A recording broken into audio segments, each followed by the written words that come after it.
വർഗീയ ധ്രുവീകരണത്തിൽ മാധ്യമങ്ങളുടെ പങ്ക് എന്ന തലവാചകത്തിൽ സംഘടിപ്പിക്കപ്പെട്ട പ്രൗഢമായ ഈ സെമിനാറിൻ്റെ വേദിയിലും സദസ്സിലും ഇരിക്കുന്ന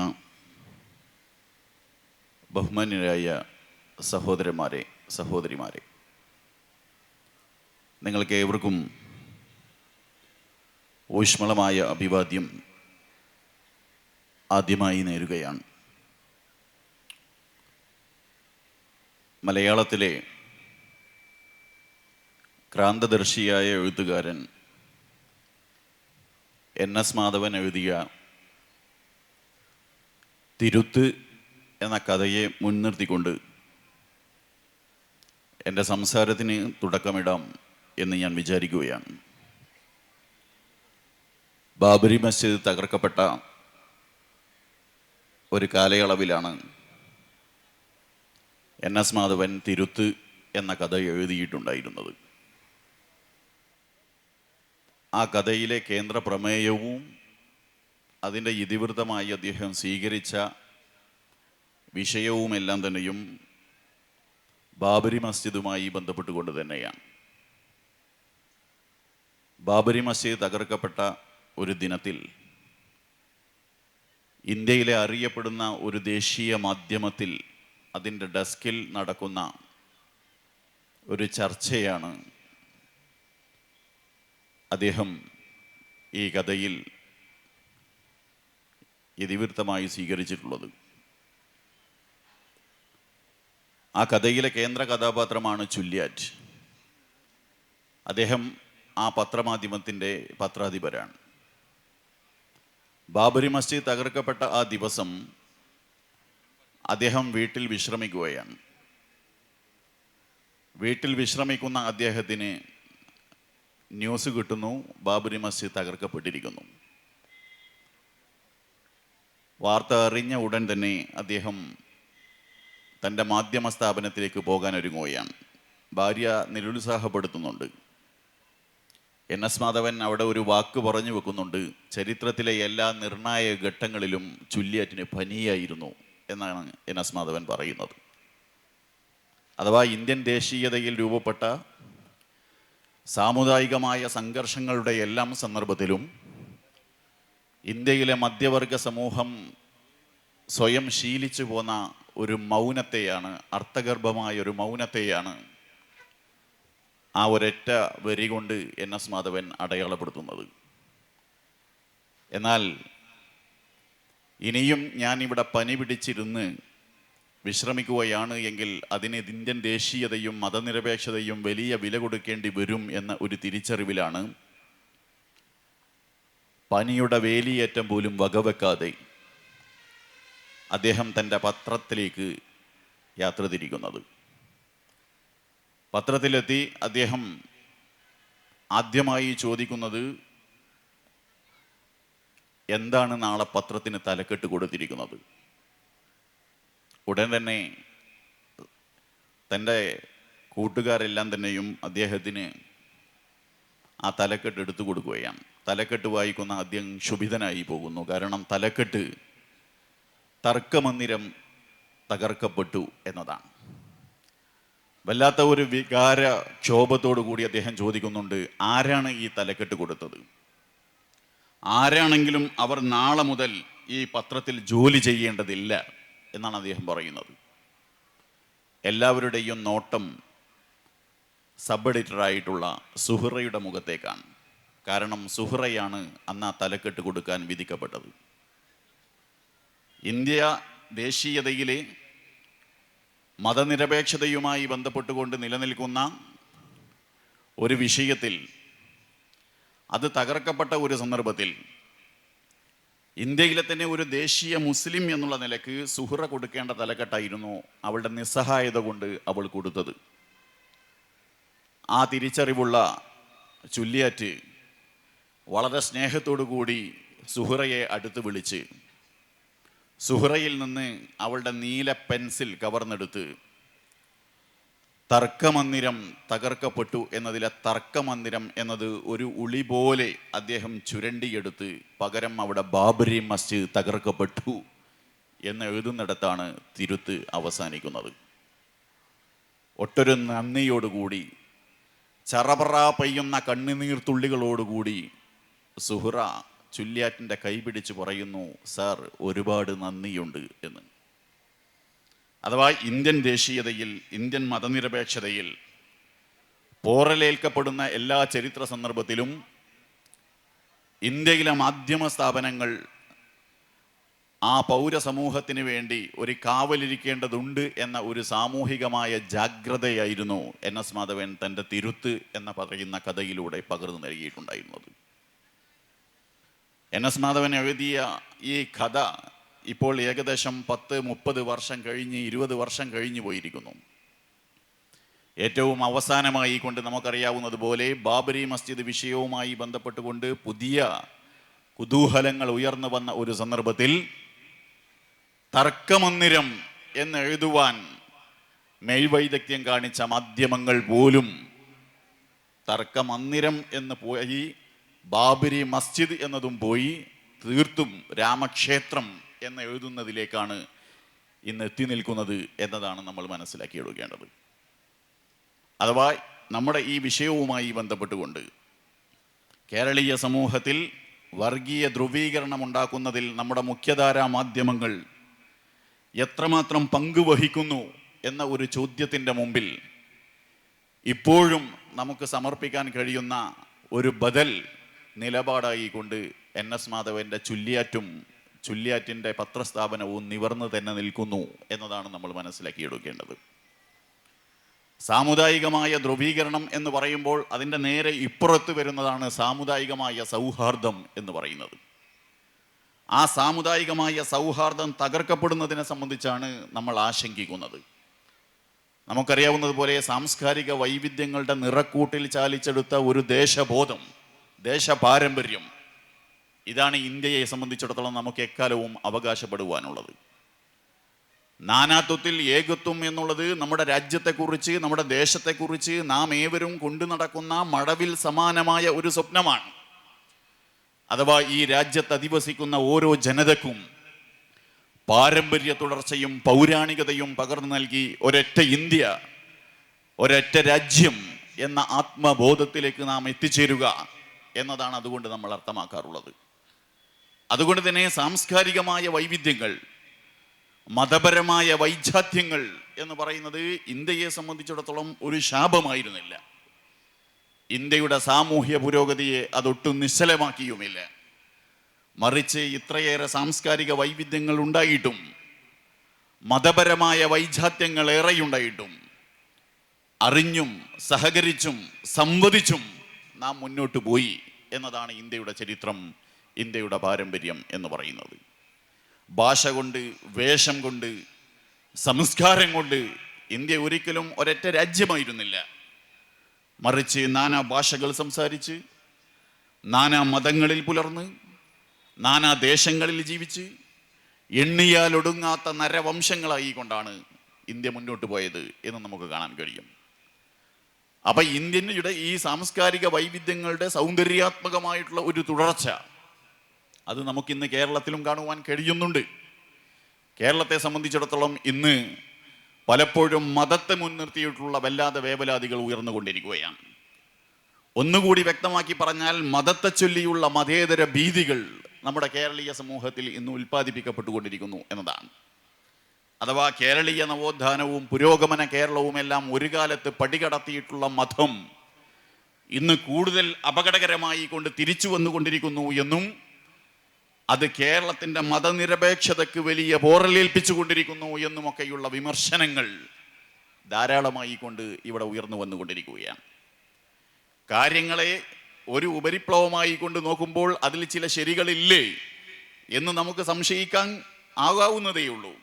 കാരണം നേരത്തെ ഇവിടെ സൂചിപ്പിച്ചതുപോലെ സാംസ്കാരികമായ ദേശീയതയുടെ പൊയ്ക്കാലുകളിൽ കയറിക്കൊണ്ട് ഫാഷിസം ഇന്ന് മാനവികതയെ കടന്നാക്രമിച്ചു കൊണ്ടിരിക്കുകയാണ്.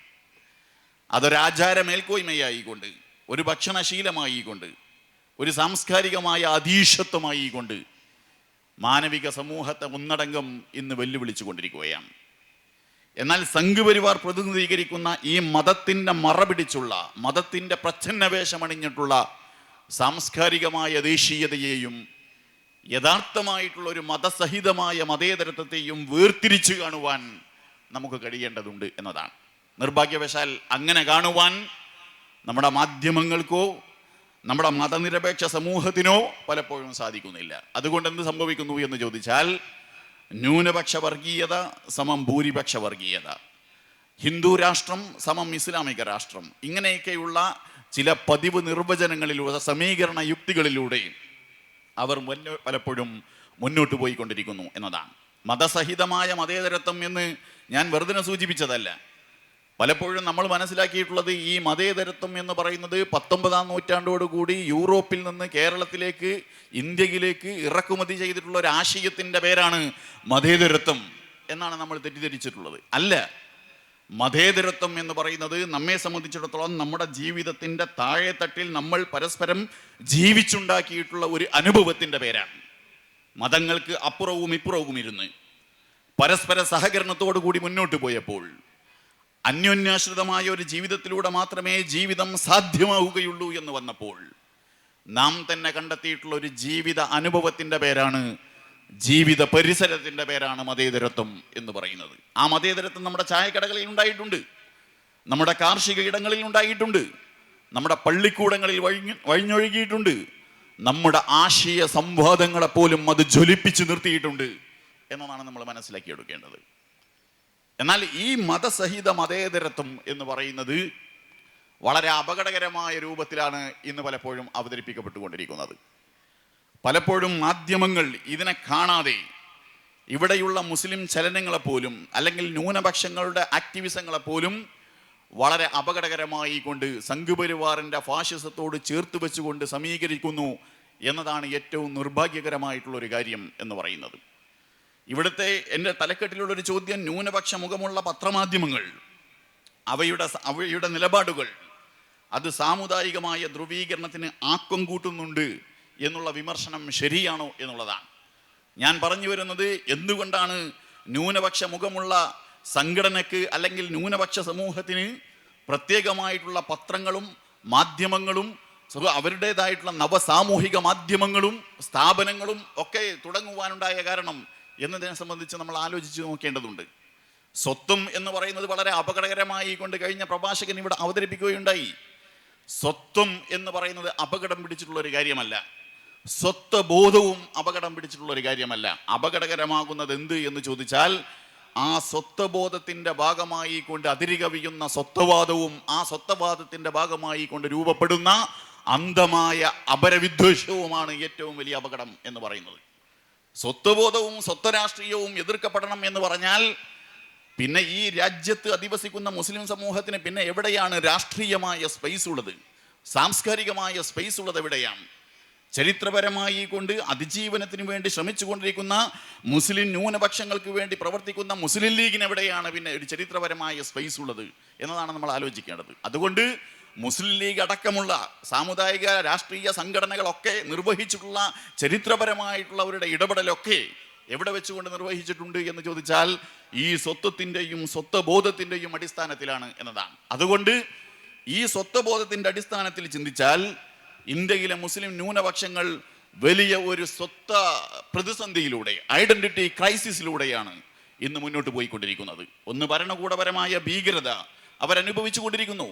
ഭരണകൂട ഭീകരത എന്ത് എന്നതിനെ സംബന്ധിച്ച് ഞാൻ കൂടുതൽ നിങ്ങളോട് വിശദീകരിക്കേണ്ടതില്ല. കാരണം നമ്മുടെ ഭരണകൂടത്തിൻ്റെ കൈവശം എപ്പോഴും രണ്ട് ചാപ്പയുണ്ട്. ഒന്ന് ദേശസ്നേഹത്തിൻ്റെ ചാപ്പയാണെങ്കിൽ ഒന്ന് ദേശദ്രോഹത്തിൻ്റെ ചാപ്പയാണ്. ഭരണകൂടം ഈ ചാപ്പയെടുത്തുകൊണ്ട് ആരുടെ പുറത്ത് ചാർത്തുന്നുവോ അതിനനുസൃതമായി കൊണ്ട് അവർ ദേശസ്നേഹികളും ദേശദ്രോഹികളുമായി തീരുകയാണ്. നിർഭാഗ്യവശാൽ ഇന്ത്യയിലെ മുസ്ലിം സമൂഹം പലപ്പോഴും ദേശദ്രോഹത്തിൻ്റെ ചാപ്പകൾ നിരന്തരമായി കൊണ്ട് ജീവിതത്തിൽ ഏറ്റുവാങ്ങാൻ വിധിക്കപ്പെട്ടവരായി മാറിയിരിക്കുന്നു. അതുകൊണ്ടാണല്ലോ മലയാളത്തിൻ്റെ എഴുത്തുകാരൻ സച്ചിദാനന്ദൻ എഴുതിയത്, ഒരു നാൾ ഉണർന്നു നോക്കുമ്പോൾ സ്വരൂപമാകെ മാറിപ്പോയിരിക്കുന്നു. കത്തിക്ക് പകരം തോക്ക്, തൊപ്പിക്ക് പകരം കഫിയ, കൽബ് ഇരുന്നിടത്ത് മിടിക്കുന്ന ബോംബ്, കുടിക്കുന്നത് കറുവ, വായിക്കുന്നത് ഇടത്തോട്ട്, പുതിയ ചെല്ലപ്പേര് ഭീകരവാദി. ഇന്നാട്ടിൽ പിറന്നുപോയി, ഖബർ ഇവിടെ തന്നെ എന്ന് ഉറപ്പിച്ചിരുന്നു. ഇപ്പോൾ വീട് കിട്ടാത്ത യതീം. ആർക്കും എന്നെ തുറുങ്കിലടക്കാം, ഏറ്റുമുട്ടലെന്ന് പാടിക്കൊല്ലാം, തെളിവൊന്നു മതി എൻ്റെ പേര് എന്ന് മലയാളത്തിൻ്റെ പ്രിയപ്പെട്ട എഴുത്തുകാരൻ സച്ചിദാനന്ദൻ എഴുതുമ്പോൾ അതിൽ മുസ്ലിം സമൂഹം ഇന്ത്യൻ ദേശീയതക്ക് അനുഭവിച്ചു കൊണ്ടിരിക്കുന്ന ഭരണകൂട ഭീകരതയാണ് ആർത്തിരമ്പി കടന്നു വരുന്നത് എന്ന് നമ്മൾ മനസ്സിലാക്കിയെടുക്കേണ്ടതുണ്ട്. മറുഭാഗത്താകട്ടെ നമുക്കറിയാവുന്നതുപോലെ ഭരണകൂട ഭീകരതയെ പോലെ തന്നെ ഒരു സാമൂഹികമായ വിവേചന ഭീകരതയും നിലനിൽക്കുന്നു എന്നതാണ്. കാരണം എന്ത് എന്ന് ചോദിച്ചാൽ നമുക്കറിയാം, ദേശീയത എന്ന് പറയുന്നത് ഫാഷിസത്തെ സംബന്ധിച്ചിടത്തോളം അമ്മയുടെ ഗർഭപാത്രം പോലെ സുരക്ഷിതമാണ്. മുസ്ലിം ന്യൂനപക്ഷങ്ങളെ സംബന്ധിച്ചിടത്തോളം, ദളിത് സമൂഹങ്ങളെ സംബന്ധിച്ചിടത്തോളം, ആദിവാസി സമൂഹങ്ങളെ സംബന്ധിച്ചിടത്തോളം പലപ്പോഴും ഇന്ത്യൻ ദേശീയതയിൽ ഒളിച്ചിരിക്കാൻ പറ്റിയ പാരമ്പര്യങ്ങളോ സംസ്കാരങ്ങളോ പലപ്പോഴും ഇന്ത്യയിൽ ലഭ്യമാകുന്നില്ല എന്നതാണ്. പലപ്പോഴും ദേശീയ മുസ്ലിം എന്നുള്ള പ്രത്യേകമായ പദവിക്ക് അർഹമായി കൊണ്ട് മുന്നോട്ട് പോകാൻ വിധിക്കപ്പെട്ടവരായി കൊണ്ട് മുസ്ലിം സമൂഹം മാറി തീർന്നുകൊണ്ടിരിക്കുകയാണ്. അതാണ് സാമൂഹികമായ വിവേചന ഭീകരത എന്ന് പറയുന്നത്. ഇന്ത്യയിലെ മുസ്ലിം സമൂഹത്തെക്കുറിച്ച് ആഴത്തിൽ പഠനം നടത്തിയിട്ടുള്ള ജ്ഞാനേന്ദ്ര പാണ്ഡെ ചോദിക്കുന്ന ഒരു ചോദ്യമുണ്ട്: എന്തുകൊണ്ട് ദേശീയ മുസ്ലിം? അദ്ദേഹം ചോദിക്കുന്നത്, ഖാൻ അബ്ദുൽ ഗഫൂർ ഖാൻ ദേശീയ മുസ്ലിമാണ്, അബുൽ കലാം ആസാദ് ദേശീയ മുസ്ലിമാണ്, മുഹമ്മദ് അബ്ദുറഹ്മാൻ സാഹിബ് ദേശീയ മുസ്ലിമാണ്. എന്നാൽ ഖാൻ അബ്ദുൽ ഗഫൂർ ഖാൻ ദേശീയ മുസ്ലിം ആകുന്നത് പോലെ ഒരിക്കലും ഗാന്ധിജി ഒരു ദേശീയ ഹിന്ദുവായി തീരുന്നില്ല. അബുൽ കലാം ആസാദ് ദേശീയ മുസ്ലിം ആകുന്നത് പോലെ സർദാർ വല്ലഭായ് പട്ടേൽ ദേശീയ ഹിന്ദുവാകുന്നില്ല. കേരളത്തിൽ മുഹമ്മദ് അബ്ദുറഹ്മാൻ സാഹിബ് ദേശീയ മുസ്ലിം ആകുന്നത് പോലെ ഒരിക്കലും കേളപ്പൻജി ദേശീയ ഹിന്ദുവായി തീരുന്നില്ല. ജ്ഞാനേന്ദ്ര പാണ്ഡെ പറയുന്നത്, ചരിത്രപരമായി കൊണ്ട് മുസ്ലിം സമൂഹം ഇന്ത്യൻ ദേശീയതയുടെ ഒരപര സ്ഥാനത്ത് നിൽക്കാൻ മാത്രം വിധിക്കപ്പെട്ടവരായി മാറിയെന്നും അതിൽ നിന്ന് ചില ആളുകളെ പ്രത്യേകമായി കൊണ്ട് അക്കമഡേറ്റ് ചെയ്യുവാൻ, ഉൾക്കൊള്ളുവാൻ ഇന്ത്യൻ ദേശീയത തന്നെ കണ്ടെത്തിയിട്ടുള്ള ഒരു സൂത്രവാക്യത്തിൻ്റെ പേരാണ് ദേശീയ മുസ്ലിം എന്നാണ് ജ്ഞാനേന്ദ്ര പാണ്ഡെ പറയുന്നത്. അപ്പോൾ മുസ്ലിം സമൂഹം പലപ്പോഴും ഇത്തരത്തിലൊരു ദേശീയ മുസ്ലിം എന്നുള്ള പ്രത്യേകമായ പദവിക്കർഹമായി കൊണ്ട് മുന്നോട്ട് പോകാൻ വിധിക്കപ്പെട്ടിരിക്കുന്നു എന്നതാണ്. അതുകൊണ്ടാണ് ഇന്ത്യയുടെ പ്രധാനമന്ത്രിയായിട്ടുള്ള ജവഹർലാൽ നെഹ്റു പറഞ്ഞത്, ഇന്ത്യയിൽ ഒരു മുസ്ലിം ഒരു പൊതുവായ കാര്യം ഇന്ത്യയിൽ ഉന്നയിച്ചാൽ പോലും അതിനെ സാമുദായികമായി കൊണ്ടാണ് ഇന്ത്യൻ ദേശീയത ഏറ്റെടുക്കുക. പക്ഷേ ഇന്ത്യയിൽ മുസ്ലിമേതര സമൂഹം, വിശിഷ്യ ഭൂരിപക്ഷ സമൂഹം ഒരു സാമുദായികമായ വിഷയം പറഞ്ഞാൽ പോലും അതിനെ പൊതുവായി കൊണ്ടാണ് ഇന്ത്യൻ ദേശീയതയിൽ ഏറ്റെടുക്കപ്പെടുക എന്ന് ജവഹർലാൽ നെഹ്റു നിരീക്ഷിക്കുന്നുണ്ട്. ഇതിനെ ശരിവെക്കുന്ന വിധത്തിലാണ് പലപ്പോഴും ഇവിടെ രണ്ടാമത് പറഞ്ഞിട്ടുള്ള കാര്യങ്ങൾ മുന്നോട്ട് പോകുന്നത് എന്നതാണ്. അഥവാ ന്യൂനപക്ഷ മുഖമുള്ള പത്രമാധ്യമങ്ങൾ, രാഷ്ട്രീയ സംഘടനകൾ അവരുടെ സ്വത്വപരമായ ഒരു കാര്യം പറയുമ്പോൾ അതിനെ എത്ര മാനവികമായി കൊണ്ട് അവതരിപ്പിച്ചാലും അത് വർഗീയമായി കൊണ്ട് അവതരിപ്പിക്കപ്പെട്ടുകൊണ്ടിരിക്കുന്നു എന്നതാണ്. കേരളത്തിൻ്റെ മുഖ്യമന്ത്രി പിണറായി വിജയൻ, ബഹുമാന്യനായ മുഖ്യമന്ത്രി, മലപ്പുറത്താണ് ഏറ്റവും അധികം കള്ളക്കടത്ത് നടക്കപ്പെടുന്നത്, സ്വർണം പിടിക്കുന്നത് ഇവിടുത്തെ എയർപോർട്ടിലാണ് എന്ന് പറയുമ്പോൾ അതിനെതിരായി കൊണ്ട് പത്രമാധ്യമങ്ങൾ സംസാരിച്ചു കഴിഞ്ഞാൽ ആ പത്രമാധ്യമങ്ങളെ ഗ്രസിച്ചു നിൽക്കുന്നത് മതരാഷ്ട്ര യുക്തിയാണ് എന്ന് പറയുന്ന വിമർശനം അവിടെയാണ് രൂപപ്പെട്ടു വരുന്നത്. കേരളത്തിലെ പത്രമാധ്യമങ്ങൾ, ഇപ്പം മീഡിയ വൺ എന്ന് പറയുന്ന ഒരു മാധ്യമ സ്ഥാപനം, അതിൻ്റെ എഡിറ്ററായിട്ടുള്ള പ്രമോദ് രാമൻ അതിൻ്റെ മുൻപിൽ നിൽക്കെ സീതാവൂദിൻ്റെ മീഡിയ വൺ എന്ന് ഉത്തരവാദിത്തപ്പെട്ടിട്ടുള്ള ഒരു മന്ത്രി പറയുന്നതിൻ്റെ ഒരു യുക്തി ഇത് മുസ്ലിം സമൂഹത്തിൻ്റെ കീഴിൽ അവരുടേതായിട്ടുള്ള അതിജീവനത്തിൻ്റെ ഭാഗമായി കൊണ്ട് പറയുമ്പോൾ ഉണ്ടാകുന്ന പ്രശ്നമാണ്. മുസ്ലിം ലീഗ് വളരെ ന്യായപരമായി കൊണ്ടുള്ള കാരണത്താൽ ഒരു 5ാം മന്ത്രി വേണം എന്ന് ആവശ്യപ്പെട്ടു പോകുമ്പോൾ അത് വളരെ സാമുദായികമായി കൊണ്ട് ഇവിടെ അവതരിപ്പിക്കപ്പെട്ടുകൊണ്ടിരിക്കുന്നത് ഇതുകൊണ്ടാണ് എന്ന് നമ്മൾ മനസ്സിലാക്കിയെടുക്കേണ്ടതുണ്ട്. അതുകൊണ്ട് അതാണ് ഞാൻ സൂചിപ്പിക്കുന്നത്, ഒരു സാമൂഹികമായ വിവേചന ഭീകരത ഇവിടെ നിലനിൽക്കുന്നു എന്നുള്ളത്. മൂന്നാമത്തെ ഒരു വിഷയം, കേരളീയ സമൂഹത്തെ മതനിരപേക്ഷമാക്കി നിർത്തുന്നതിൽ നിന്ന് കേരള സർക്കാർ പിറകോട്ട് പോകുന്നുണ്ടോ എന്നുള്ള ചോദ്യമാണ്. വളരെ മർമ്മപ്രധാനമായ ചോദ്യമാണ്. നമുക്കറിയാമല്ലോ, ലവ് ജിഹാദ് വിഷയം എന്ന് പറയുന്നത് ആദ്യമായി കൊണ്ട് കേരളത്തിൽ ഉയർന്നു വരുന്നത് 2006 മുതൽ 2010 വരെയുള്ള സമയത്താണ്. അന്ന് VS അച്യുതാനന്ദനാണ് മുഖ്യമന്ത്രി. സാക്ഷാൽ കോടിയേരി ബാലകൃഷ്ണനാണ്, യശസ്വരീനായിട്ടുള്ള കോടിയേരി ബാലകൃഷ്ണനാണ് അന്ന് ആഭ്യന്തര വകുപ്പ്. അപ്പോൾ ഈ പറയുന്ന ലവ് ജിഹാദുമായി ബന്ധപ്പെട്ടുള്ള ഒരു വിഷയം ഉയർന്നു വന്നപ്പോൾ ഇടതുപക്ഷ സർക്കാർ ചെയ്തത് എന്തായിരുന്നു? വളരെ പെട്ടെന്ന് അന്വേഷണത്തിന് പുറപ്പെടുവിച്ചു കോടിയേരി ബാലകൃഷ്ണൻ. കേരളത്തിൽ ഉടനീളമായി കൊണ്ട് അന്വേഷണം നടത്തി, ഊർജിതമായ അന്വേഷണം നടന്നു. വളരെ പെട്ടെന്ന് തീർപ്പ് കൽപ്പിച്ചു, കേരളത്തിൽ അങ്ങനെ ഒരു ലവ് ജിഹാദ് സംഭവം നടക്കുന്നേ ഇല്ല ഇത് വെറും സംഘപരിവാറും അവർക്ക് വേണ്ടി അപസർപ്പക കഥകൾ എഴുതിക്കൊണ്ടിരിക്കുന്ന മാധ്യമങ്ങളും സൃഷ്ടിച്ചു കൊണ്ടിരിക്കുന്ന പ്രചരണങ്ങൾ മാത്രമാണ് എന്നായിരുന്നു അതുമായി ബന്ധപ്പെട്ടുകൊണ്ട് തീർപ്പിലെത്തി. പക്ഷേ ഇന്ന് വർഷം മുന്നോട്ട് വന്നപ്പോഴോ, ഒരു 10 വർഷം കഴിഞ്ഞ് 2024 എത്തുമ്പോൾ സമീപ സന്ദർഭങ്ങളിൽ നാർക്കോട്ടിക് ജിഹാദുമായി ബന്ധപ്പെട്ട വിഷയം, പാലാ ബിഷപ്പിൻ്റെ വളരെ പ്രകോപനപരമായിട്ടുള്ള പ്രസംഗം, ആ പ്രസംഗത്തെ ചുവട് പിടിച്ചുകൊണ്ട് മന്ത്രി വാസവൻ നടത്തിയിട്ടുള്ള പ്രസ്താവന, അതിനും തുടർച്ചയായി കൊണ്ട് നമുക്കറിയാവുന്നതുപോലെ ഏറ്റവും അവസാനം വഖഫ് വിഷയവുമായി ബന്ധപ്പെട്ടുകൊണ്ട് നടത്തിയിട്ടുള്ള വിഷയം, ന്യൂനപക്ഷ പ്രീണനവുമായി ബന്ധപ്പെട്ടുകൊണ്ട് 80-20 വിവാദമുണ്ടായ സന്ദർഭങ്ങൾ, ഇങ്ങനെ തുടങ്ങി കേരളത്തിൽ തൊട്ടാൽ പൊള്ളുന്ന വിഷയങ്ങൾ പൊന്തി വന്ന സന്ദർഭത്തിൽ കേരളത്തിലെ പിണറായി ഗവൺമെൻറ് സ്വീകരിച്ച ഒരു നിലപാട് വളരെ ബോധപരമായിട്ടുള്ള ഒരു മൊഴി വൈദഗ്ധ്യം, ഒരു മെയ് വൈദഗ്ധ്യം, മൗനം പാലിക്കുവാൻ അവർ ശീലിച്ചു എന്നുള്ളതാണ്. ഇതാണ് ഞാൻ സൂചിപ്പിക്കുന്നത്, മതനിരപേക്ഷമാക്കി നിർത്തുന്നതിൽ നിന്ന് കേരള സർക്കാർ പിറകോട്ട് പോവുകയാണ് എന്ന്. അപ്പോൾ മാധ്യമങ്ങൾ നിർവഹിക്കേണ്ട ഒരു സാമൂഹികമായ ജാഗ്രതയുണ്ട്. ആ സാമൂഹികമായ ജാഗ്രത എന്ത് എന്ന് ചോദിച്ചാൽ ഞാൻ തുടക്കത്തിൽ സൂചിപ്പിച്ചു, പൗരസമൂഹം എന്ന് പറയുന്നത് ഇന്ന് ഏറ്റവും വലിയ ഭീഷണി അനുഭവിക്കപ്പെട്ടുകൊണ്ടിരിക്കുകയാണ്. മനുഷ്യാവകാശം എന്ന് പറയുന്നത് ഏറ്റവും അധികം വെല്ലുവിളി നേരിട്ടുകൊണ്ടിരിക്കുകയാണ്. പൗരാവകാശങ്ങൾ ധ്വംസിക്കപ്പെടുമ്പോൾ ഫാഷിസം എന്ന് പറയുന്നതിൻ്റെ കനത്ത കാലൊച്ചകൾ കേട്ടു തുടങ്ങുന്ന ഒരു കാലത്ത്, ഫാഷിസം എന്ന് പറയുന്നത് ഒരു സർപ്പത്തെ പോലെ അതിൻ്റെ പരുപരുത്ത നാവുകൾ കൊണ്ട് നമ്മെ നക്കിക്കൊല്ലുന്ന ഒരു സന്ദർഭത്തിൽ പൗരസമൂഹത്തിന് വേണ്ടി പൗരന്മാർ കാവലിരിക്കേണ്ടതുണ്ട് എന്ന ഒരു സാമൂഹിക ജാഗ്രതയുടെ ഭാഗമായി കൊണ്ട് മാധ്യമങ്ങൾ നിർവഹിക്കേണ്ട ഒരു പങ്കുണ്ട്. മാധ്യമങ്ങൾ നിർവഹിക്കേണ്ട ആ ചരിത്രപരമായ പങ്കിൽ നിന്ന് അവർ ഇന്ന് പിറകോട്ട് പോയിരിക്കുന്നു എന്നുള്ളത് കൂടി മാത്രം പറഞ്ഞുകൊണ്ട് വൈകിയ വേളയിൽ ഞാൻ നിർത്തുന്നു. നിങ്ങൾക്ക് നന്ദി. ദൈവത്തിന് സ്തുതി.